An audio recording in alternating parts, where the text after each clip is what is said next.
ಕ್ರಿಸ್ತನನ್ನು ಪ್ರತಿಫಲಿಸುವಂತೆ ನಿಮ್ಮ ಆತ್ಮಗಳನ್ನು ವಾಕ್ಯದಲ್ಲಿ ಬಲಪಡಿಸುವ ಅನುದಿನದ ಧ್ಯಾನ. ಇಂದಿನ ಧ್ಯಾನದ ಶೀರ್ಷಿಕೆ ದೇವಜನರ ಬಿಡುಗಡೆ.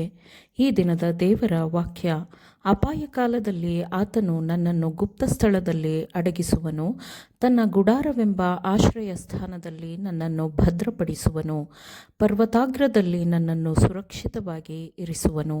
ಕೀರ್ತನೆಗಳು 27ನೇ ಅಧ್ಯಾಯ 5ನೇ ವಚನ. ತಮ್ಮ ರಾಜನ ಬರೋಣದ ಗುರುತುಗಳನ್ನು ತೀವ್ರ ಶ್ರದ್ಧೆ ತುಂಬಿದ ಹಂಬಲದೊಂದಿಗೆ ದೇವಜನರು ಎದುರು ನೋಡುತ್ತಿರುತ್ತಾರೆ. ಈಗ ರಾತ್ರಿ ಎಷ್ಟು ಕಳೆಯಿತು ಎಂದು ಕಾವಲುಗಾರನ ಬಳಿ ಕೇಳಿದಾಗ, ಉದಯವೂ ಬರುತ್ತದೆ, ರಾತ್ರಿಯೂ ಬರುತ್ತದೆ ಎಂಬ ದೃಢವಾದ ಉತ್ತರವನ್ನು ಕೊಡಲಾಯಿತು. ಪರ್ವತ ತುದಿಗಳ ಮೇಲಿರುವ ಮೋಡಗಳ ಮೇಲೆ ಬೆಳಕು ಹೊಳೆಯುತ್ತಿದೆ. ಅತಿ ಶೀಘ್ರದಲ್ಲೇ ಆತನ ಮಹಿಮೆಯು ಪ್ರಕಟವಾಗಲಿದೆ. ನಿತ್ಯ ದಿನದ ಉದಯದೊಂದಿಗೆ ಆಕಾಶವು ಪ್ರಕಾಶಿಸುತ್ತದೆ ಮತ್ತು ದೇವದೂತರ ಹಾಡುಗಳ ಮಧುರದಂತೆ ವಾಕ್ಯವು ಕಿವಿಗೆ ಬೀಳುತ್ತದೆ. ನಿಷ್ಠೆಯಿಂದ ಸ್ಥಿರವಾಗಿ ನಿಲ್ಲಿರಿ, ಸಹಾಯವು ಬರುತ್ತಿದೆ ಎಂದು ವಾಕ್ಯವು ಹೇಳುತ್ತದೆ. ಅಮೂಲ್ಯನಾದ ರಕ್ಷಕನು ನಮಗೆ ಅಗತ್ಯವಿರುವಾಗ ಸಹಾಯವನ್ನು ಕಳುಹಿಸುತ್ತಾನೆ. ಕ್ರಿಸ್ತನ ಹೆಜ್ಜೆ ಗುರುತುಗಳಿಂದ ಪರಲೋಕಕ್ಕೆ ಹೋಗುವ ಮಾರ್ಗವು ಪರಿಶುದ್ಧವಾಗಿದೆ. ನಮ್ಮ ಪಾದಗಳನ್ನು ನೋಯಿಸುತ್ತಿರುವ ಪ್ರತಿಯೊಂದು ಮುಳ್ಳು ಆತನನ್ನು ನೋಯಿಸಿದೆ. ನಾವು ಹೊರಬೇಕೆಂದು ಕರೆಯಲ್ಪಟ್ಟ ಪ್ರತಿಯೊಂದು ಶಿಲುಬೆಯನ್ನು ಆತನು ನಮಗಿಂತ ಮುಂಚೆಯೇ ಹೊತ್ತುಕೊಂಡಿದ್ದಾನೆ. ಆತ್ಮವನ್ನು ಸಮಾಧಾನಕ್ಕಾಗಿ ಸಿದ್ಧಗೊಳಿಸಲು ಕರ್ತನು ಹೋರಾಟವನ್ನು ಅನುಮತಿಸುತ್ತಾನೆ. ಕಷ್ಟ, ಸಂಕಟ, ಶೋಧನೆಯ ಸಮಯವು ದೇವಜನರಿಗೆ ಭಯಾನಕ ಅಗ್ನಿಪರೀಕ್ಷೆಯಾಗಿರುತ್ತದೆ. ಆದರೆ ನಿಜವಾದ ನಂಬಿಕೆ ಇರುವವನು ಮೇಲಕ್ಕೆ ನೋಡುವ ಸಮಯ ಇದಾಗಿದೆ ಮತ್ತು ನಂಬಿಕೆಯ ಮೂಲಕ ಅವನು ತನ್ನನ್ನು ಸುತ್ತುವರೆದಿರುವ ವಾಗ್ದಾನದ ಆಶೀರ್ವಾದಗಳನ್ನು ನೋಡಬಹುದು.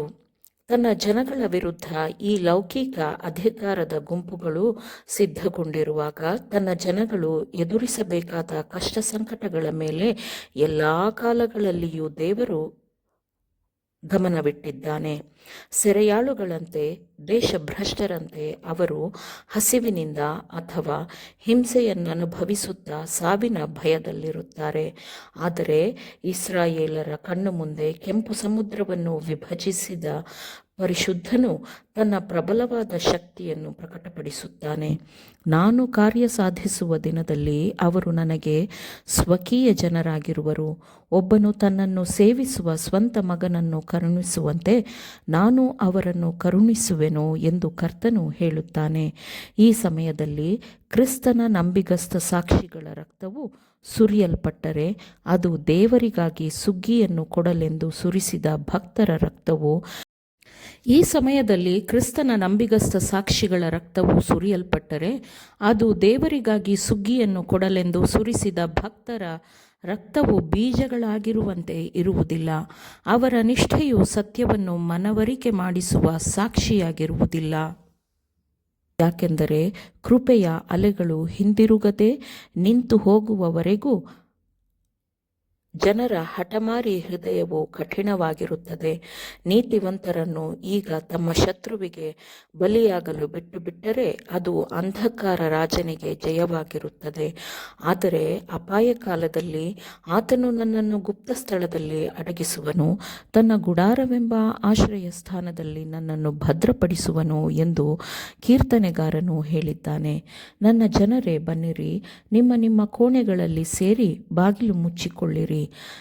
ದೈವರೋಷವು ತೀರುವ ತನಕ ಒಂದು ಕ್ಷಣ ಅವಿತುಕೊಳ್ಳಿರಿ. ಇಗೋ, ಯೆಹೋವನು ಭೂನಿವಾಸಿಗಳಿಗೆ ಅವರ ಪಾಪ ಫಲವನ್ನು ತಿನ್ನಿಸಬೇಕೆಂದು ತನ್ನ ಸ್ಥಳದಿಂದ ಹೊರಡುತ್ತಾನೆ ಎಂದು ಕ್ರಿಸ್ತನು ನುಡಿದಿದ್ದಾನೆ. ಆತನ ಬರೋಣಕ್ಕಾಗಿ ತಾಳ್ಮೆಯಿಂದ ಕಾಯುತ್ತಿದ್ದವರ ಮತ್ತು ಜೀವಬಾಧ್ಯರ ಪುಸ್ತಕದಲ್ಲಿ ಹೆಸರುಗಳು ದಾಖಲಾಗಿರುವವರ ವಿಮೋಚನೆಯು ಮಹಿಮಾಪೂರ್ಣವಾಗಿರುತ್ತದೆ. ಆಮೇನ್. ದೇವರ ವಾಕ್ಯಗಳನ್ನು ಶ್ರದ್ಧೆಯಿಂದ ಆಲಿಸುವವರು ಮಾತ್ರವೇ ಆಗಿರದೆ ಪಾಲಿಸುವವರೂ ಆಗಬೇಕೆಂದು ನಿಮ್ಮನ್ನು ಉತ್ತೇಜಿಸುತ್ತೇನೆ. ಪರಿಶುದ್ಧಾತ್ಮನ ಸಹಾಯದಿಂದ ಆಲಿಸಿದ ನಿಮ್ಮೆಲ್ಲರಿಗೂ ಧನ್ಯವಾದಗಳು. ಮತ್ತೆ ದೈನಂದಿನ ಧ್ಯಾನಕ್ಕಾಗಿ ನಾಳೆ ಸಂಧಿಸೋಣ. ಆಮೇನ್.